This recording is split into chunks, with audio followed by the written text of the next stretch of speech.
अगर मुझे ऐसे 3 स्टॉक्स जो हर महीने अगले 12 महीने तक खरीदने हैं, तो वो मैं कौन से स्टॉक्स खरीदूँगा? वो 3 स्टॉक्स मैं आपको आज एनालिसिस और उसके कौन-कौन से पैरामीटर्स हैं, मैं आप सबको बताऊँगा कि क्यों मैं वो 3 स्टॉक्स हर महीने खरीदने के लिए बाय करूँगा।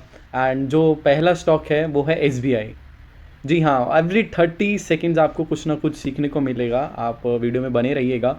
एंड जो पहला स्टॉक है एसबीआई, एंड मैं आपको एक एक लिस्ट दिखाऊंगा कि एसबीआई क्यों। आप बोलोगे कि अब बहुत सारे बैंक हैं इंडिया में, पब्लिक बैंक है, प्राइवेट सेक्टर बैंक है, HDFC, ICICI, bank of Baroda, अनगिनत बैंक हैं यहाँ पे। बस मैंने आज SBI, state bank of India ही क्यों लिया, तो मैं आज आपको अच्छे से एनालिसिस करके बताऊंगा। देखो, स्टेट बैंक ऑफ इंडिया क्यों लिया, तो सबसे क्रिटिकल फैक्टर है बैंक को चूज़ करने का, बैंक के स्टॉक्स को बाय करने का, वो फैक्टर है कि उसकी लोन बुक और एनपीए। अब मैं आपको बताऊंगा कि सपोज़ ये एनपीए क्या होता है। अगर बैंक ने 100 रुपये अपने कस्टमर को एज अ लोन दिया है, तो 100 रुपये में से वो कितने रुपए वापस रिटर्न आएंगे बैंक के पास। लाइक अगर मैं बोलता हूँ 100 रुपये में से 2 रुपये भी बैंक रिटर्न नहीं कर पाता, तो उसका जो एनपीए होगा वो होगा 2%। बट यहीं पे मैं अगर स्टेट बैंक की बात करूँगा, स्टेट बैंक का जो लोन बुक था 2019, before Covid and after Covid 2023 की मैं बात करूँगा, तो स्टेट बैंक का जो लोन बुक्स में था 2019 में 65,000 करोड़ लगभग था अप्रॉक्सीमेटली। एंड 2023 में वो कम हो चुका है 21,000 करोड़ में। जी हाँ, और अगर आप देख रहे होगे कि यहाँ पे एक आईसीआईसीआई बैंक का भी सेम लोन बुक बहुत अच्छा हुआ है, बट मैंने आईसीआईसीआई बैंक ही क्यों नहीं लिया, मैं वो आगे आपको बताऊंगा। जो रिडक्शन इन एनपीए परसेंटेज है, 67% एनपीए का हो चुका है स्टेट बैंक का। और वहीं आप दूसरे बैंक्स देखोगे जो बड़े बड़े हैं, एचडीएफसी, आईसीआईसीआई, उनका बैंक एनपीए बहुत कम है। एंड अगर देखो, अगर बैंक का एनपीए इम्प्रूव होता है, तो जैसे ही बैड डेप्थ बैंक का इम्प्रूव होता है जितना भी, एंड उससे ना प्रॉफिट कम हो जाता है। क्यों? क्योंकि बैंक के बहुत सारे पैरामीटर्स हो जाते हैं कि इन पैरामीटर्स पे ही वो लोन देंगे। बट अगर मैं बैंक के पैरामीटर्स के हिसाब से लोन बुक की बात करूँगा, नेट प्रॉफिट की बात करूँगा, तो 2019 में जहाँ 800 करोड़ का प्रॉफिट था, वहाँ आज 2023 में 50,000 करोड़ का हो चुका है। नेट प्रॉफिट परसेंटेज में लूँगा 5,000% अप्रॉक्सीमेटली का बैंक का प्रॉफिट बढ़ चुका है। मतलब बहुत ही शानदार ग्रोथ दिखाई है, बहुत ही शानदार कंपाउंडिंग ग्रोथ दिखाई है आफ्टर लॉकडाउन। एंड यहाँ पे अगर मैं बैंक्स की बात करूँगा इस टाइम पे, स्टेट बैंक का पी बहुत अंडर वैल्यूड हो चुका है, 9 पी है, और बहुत ही सही पी है। आप इस पी के लेवल पे ले सकते हो। एंड इस पी के लेवल पे अगर मैं इसका इंडस्ट्री पी की बात करूँगा, इंडस्ट्री पी से भी स्टेट बैंक लेने के मूड में है। एंड -8% है इंडस्ट्री पी के हिसाब से। तो इस हिसाब से आप स्टेट बैंक अभी ले सकते हो, बाकी सब बैंक के कंपैरिजन में मैं बात करूँगा तो। और आप देखोगे स्टेट बैंक का जो फाइनेंशियल्स इसके बताऊंगा, जहाँ पे इसका प्रॉफिट था, प्रॉफिट के हिसाब से नेट प्रॉफिट कितना हुआ है। और पिछले साल 37,183 अप्रॉक्सीमेटली, एंड 57,700 मार्च के क्वार्टर में था, एंड 70,000 अभी हो चुका है। अभी 3 महीने और हैं मार्च होने में, तो 70,000 अभी हो चुका है। और अभी तो रफ्तार बहुत पकड़ेगा। तो इसके वैल्यू के हिसाब से एचडीएफसी की बहुत ही कम वैल्यू है एज़ कम्पेयर टू एसबीआई। तो आप एसबीआई देखोगे अपने इंडस्ट्री पी के हिसाब से अंडर वैल्यूड है, तो बिल्कुल जाइए और एसबीआई अपने स्टॉक लिस्ट में डालिए। आप कमेंट्स में लिख सकते हैं कि आपका सबसे फेवरेट बैंक कौन सा है, वो क्यों है। आप सारे कमेंट कीजिए। एंड अभी तक आपको बहुत अच्छी वीडियो लग रही है, बहुत अच्छा इंसाइट्स लग रहा है, नॉलेज मिल रही है, तो आप इस चैनल को सब्सक्राइब करें एंड बेल आइकन को दबाएं कि आने वाले सारी अपडेट्स और पेनी स्टॉक्स, बहुत शानदार अमेजिंग स्टॉक्स जो आपको ग्रोथ दे सकते हैं आने वाले 3 महीने 6 महीने में, आप उनके से अपडेटेड रहिए।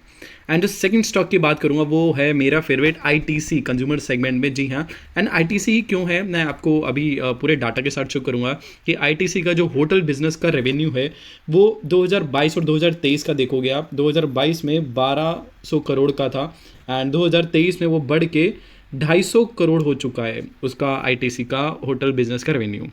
एंड वहीं मैं प्रॉफिट की बात करूंगा।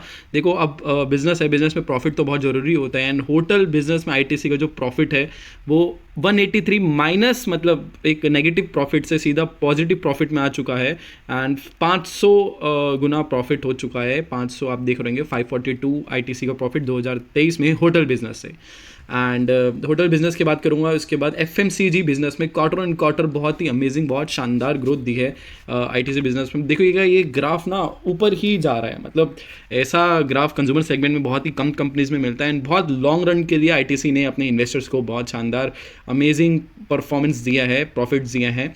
और एफएमसीजी बिजनेस के बाद अगर आईटीसी का बहुत अच्छी ग्रोथ रही है वो है इसके सिगरेट बिजनेस में। आप देखोगे ईयर एंड ग्रोथ एक साल में 20% रेवेन्यू की ग्रोथ रही है, वहीं 20% इसके प्रॉफिट की भी ग्रोथ रही है सिगरेट बिजनेस में आईटीसी के।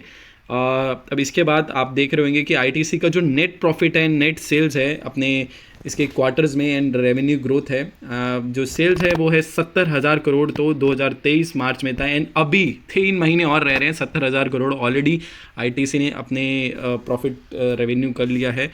एंड मैं अगर इसके प्रॉफिट की बात करूँगा आईटीसी के, तो नेट प्रॉफिट आप देखिएगा बढ़ के ऑलमोस्ट 20,000 वही बात हो चुकी है कि अभी 3 महीने रह रहे हैं, बट अभी ऑलरेडी जो पिछले साल 2023 मार्च तक का डाटा था उसको टच कर लिया आईटीसी ने। तो बहुत अमेजिंग स्टॉक है, आप अपनी लिस्ट में रख सकते हैं। खरीदने इस टाइम पी के हिसाब से भी अभी सेम वैल्यू पे है जो अभी आज से 5 साल बाद प्री कोविड में पी वैल्यू थी, वही सेम लगभग वैल्यू है आईटीसी की, 28 और 30 के बीच में है। तो आप इस आईटीसी को अपनी लिस्ट में रख सकते हैं। अगर अभी तक आपको बहुत अच्छी शानदार नॉलेज मिली है तो आप इस वीडियो को लाइक कीजिए और अपने बेस्ट कंज्यूमर सेगमेंट में अपना कमेंट पे डालिए कि आपका जो बेस्ट स्टॉक है कंज्यूमर सेगमेंट में कौन सा है। तो मैं आपको थर्ड स्टॉक पे लेके चलूँगा। मेरा फेवरेट स्टॉक आईटी स्टॉक सबका फेवरेट है, वो टीसीएस। जी हाँ, टीसीएस ही क्यों, अभी के बारे में इंडिया में सबसे शानदार कंपाउंडिंग देने वाली ग्रोथ कंपनी है टाटा की आप कोई सी भी कंपनी उठा लीजिए, Tata, TCS, Tata motor, Tata power, Titan, Rakesh Jhunjhunwala ji को टाइटन ने मल्टी बैगर एक रिटर्न्स दिया है। और जब मैं टीसीएस की बात करूँगा तो टीसीएस की बात ही क्यों, मतलब क्या ही कहना टीसीएस का। आप नेट प्रॉफिट मार्जिन टीसीएस का देख लीजिए 18, बाकी कंपनियों से सबसे ज़्यादा, सबसे कंपाउंडिंग नेट प्रॉफिट मार्जिन है। एंड सीधा नेट प्रॉफिट मार्जिन ही अलावा उसका रिटर्न ऑन इक्विटी भी टीसीएस का सबसे ज़्यादा रिटर्न ऑन इक्विटी है। और टीसीएस को आप ज़रूर इस लिस्ट में लीजिए, बिकॉज आने वाले टाइम में जो एआई एडवांस हो रहा है विद टाइम, एंड ऑलमोस्ट सारे बिजनेस इस टाइम क्लाउड पे जा चुके हैं। बिजनेस क्लाउड पे जाने की वजह से आप देखोगे कि अब टीसीएस का जो सेल्स है ईयर बाय ईयर बहुत शानदार तरीके से ग्रोथ कर रहा है टीसीएस का रिजल्ट। एंड सेल्स में अभी ऑलरेडी वो टच मार्क कर लिया है, अभी 3 महीने और है और देखोगे 23 ऑलरेडी रह चुके हैं। 2,36,000 करोड़ का बिजनेस ऑलरेडी टीसीएस ने रेवेन्यू में कर लिया है।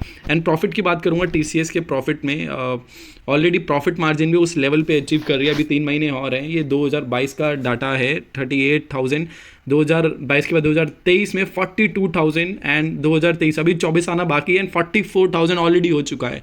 तो बहुत ही शानदार ग्रोथ है टीसीएस की एंड अपने पेयर कंपनी की।